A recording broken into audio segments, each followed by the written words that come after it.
I remember them asking, does anyone need CPR? If I close my eyes again, I'm probably gone. If this is going to be my last words, let it be that I love my kids. If you don't believe in guardian angels, this story isn't for you because I still have severe PTSD from this night. He was losing his vision, losing his ability to walk, and his newest symptom was not being able to go to the bathroom. We hadn't been home for maybe not even 24 hours from his last hospital visit, and he was in so much pain, he was groaning. That's it, I'm calling you an ambulance, you're going back to the hospital. And he was like, no, please don't call an ambulance. You won't go to the hospital if you can stand up right now, sit back down. Sure, he went to go stand up and he fell right back down. So I called my parents. I'm like, please come out and watch our children. Matt's got to go back to the hospital. Something in my gut told me, do not take them. We were backing up out of our driveway and I noticed Matt hadn't buckled the seatbelt. Something inside of me again screamed, make sure he buckles his seatbelt. He couldn't even see. He was like, really? I was going about 5 miles probably under the speed limit, maybe 50 miles an hour instead of 55. I could have easily been going 70, 80 miles per hour trying to get Matt to the hospital. All of a sudden, all I see are lights. Michelle's instincts for safety were well placed because what happened next was her first near-death experience. After that, all I remember is hearing brakes squeal. I don't know if it was my brakes or the other guy's brakes. And then it was lights out for me. And again, guardian angels were looking over us because when we got hit, we landed kind of like in a fieldy area in between a power line and a tree. Had I been going just a little bit faster, we probably wouldn't have made it that night. I received most of the impact. My entire side was crushed in and my door wouldn't open. But my window was open because I broke it open with my head. I was coming to, didn't know what was going on, and I couldn't catch my breath. Can't feel anything in my body, like the adrenaline hasn't kicked in yet. They came up to my window and I remember them asking, does anyone need CPR? Why would they ask if anyone needs CPR if we're all like awake? But apparently like my eyes weren't even open. People who saw the crash quickly came to the scene, trying to help them and also the drunk driver who hit them. And I look over at the dude that hit us. He didn't want to be charged with a DUI, so he thought barricading himself inside of his car where no one could get him was his best option. They have like a wrench to like get him out of his car. Homeboy opened his car door and ran off into the field. Although I couldn't lift my neck to look up, I heard and I seen the light of the ghetto bird looking for him in the field. Not that night, but his like homies that he was hanging out with that night connected the dots. They like gave their testimonies and the car was registered in his name and everything. So he ended up getting caught and all that good stuff. Luckily, the other driver was caught in the end, but what about her husband's already damaged health? And I'm like, wow, if I close my eyes again, I'm probably gone. If this is going to be my last words, let it be that I love my kids. And he was like, you're not, babe, you're not. I promise it's going to be okay. Mind you, he was in excruciating pain. Yeah, he didn't take all the impact from the car accident, but he was already in a lot of pain. The impact of the car accident just made it 100 times worse. Again, guardian angels were like, something's leaking. If you guys can, I would suggest you get out of the car. And when I hear that it's leaking, I know, okay, you can either close your eyes and go down with this car, or you can hop out of this damn car right now. So Matt was able to open up his door and crawl out of the car. Somehow I get the strength to climb out of Matt's side of the car. He lays down in a ditch. I'm screaming. They probably think I'm crazy. I'm like, where's the ambulance? I think his appendix ruptured. Everyone's standing there like, what? You were on the way to the hospital? And I'm literally screaming at people like, you guys called, right? The ambulance took forever. Waiting for their rescue must have been excruciating, both mentally and physically, for this truly unlucky couple. Finally, an ambulance gets there and they put Matt on a stretcher and they load him up. He needs me there to advocate for him. Can I please go in that ambulance with him? The cop was like, no, like you need a neck brace, you need your own stretcher. And all of a sudden I see they're taking Matt's stretcher out of his ambulance. And like that ambulance needed a tow truck. It wouldn't start. What are the odds? They ended up keeping Matt on his stretcher, putting him in my ambulance, and then sitting me up in my ambulance, not on a stretcher, and we got to ride to the hospital together. I ended up just having extreme internal bleeding all over my body, mostly from where the seatbelt was. Acute amnesia, a concussion, and extreme bruising. I was able to go home that night, and Matt was admitted in the hospital for 2 weeks for his brain lesions. Had we taken our children with us this night, I don't even want to think about that. Michelle's video instantly went viral, and her audience needed to know more about her husband's recovery.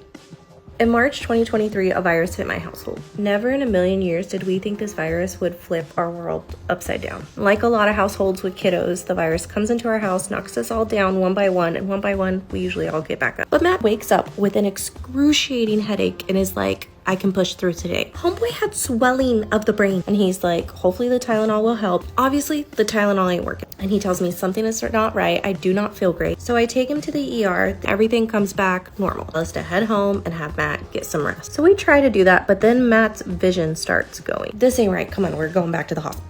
I Did you not? These were his exact nonchalant words. I don't know, man, you're just a medical mystery. That's not an award anyone wants to win, but you won it. I felt extremely uneasy after that appointment. But Matt doesn't want to be a burden to our healthcare system, so he's like, no, let's just go home. I'll be fine. I'm sure I'll get better like everyone's saying I'm going to. So we go home and Matt's bladder starts hurting. And I'm like, back to the hospital we go. And this doctor ends up saying something that actually irks me more than the last doctor. I want you to go home, go in a dark room, stay hydrated, drink some Gatorade. Sir, my husband has an excruciating headache and his vision is going. That Gatorade ain't gonna do shit. How long did you go to medical school to prescribe Gatorade? Like, you don't think headache plus vision issues might be something neurological? It seemed like all hope was lost with their doctors until they met with someone who understood and cared. So this time we end up going to the ER and a doctor says, how about we do an MRI? Me and Matt are sitting in a hallway of the hospital on like a stretcher bed together. I'm holding his hand and the doctor says, we found something. A part of us was so relieved because like, finally, they're going to admit him. The doctor says he doesn't know what it is, but he's going to get admitted. And they end up doing something called a spinal tap. They basically take the fluid from your spine and then send it out for testing to find out if you have like autoimmune diseases. At this point in time, they're calling Matt's condition ADA, which is more common in adolescence. It's when swelling in the brain happens due to like a virus. So they send Matt home, still not being able to see, but with the promise that you should get better. The spinal tap will give us some more answers. Matt wasn't even home for 24 hours when he lost his ability to use the bathroom. That's when we get hit by a drunk driver. I get tested and treated for my injuries. They discharge me. And then I go into Matt's room across the hall from me. I give him my catheter and relieved a lot of his. Sister comes to pick me up and take me home because obviously I need some rest. I was just hit by a car. Reluctantly, I leave Matt's side, but his mom is there with him. My mother-in-law texts me and says they're wanting to send him home with the catheter in.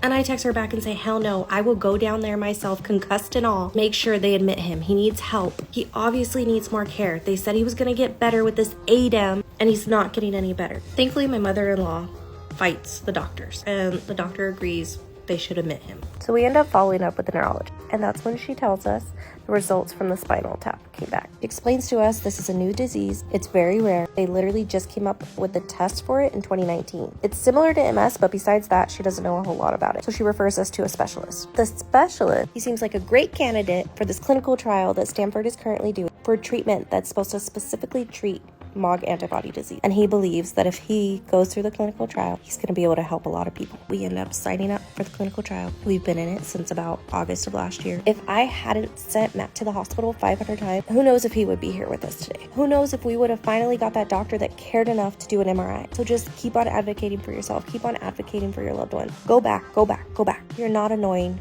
You are important. No matter how you feel when you leave the hospital, if something isn't right, please, please, please. Continue to fight for your health. You deserve it. Talk about bad luck. If dealing with her husband's deteriorating health wasn't enough, now she has herself to worry about. Michelle's story is really 1 in a million.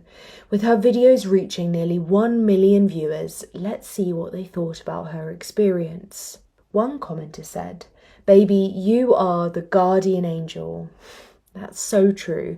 The way she kept her husband and children safe definitely shows this. Similarly, another commenter wrote, "Always listen to your intuition." We couldn't agree more.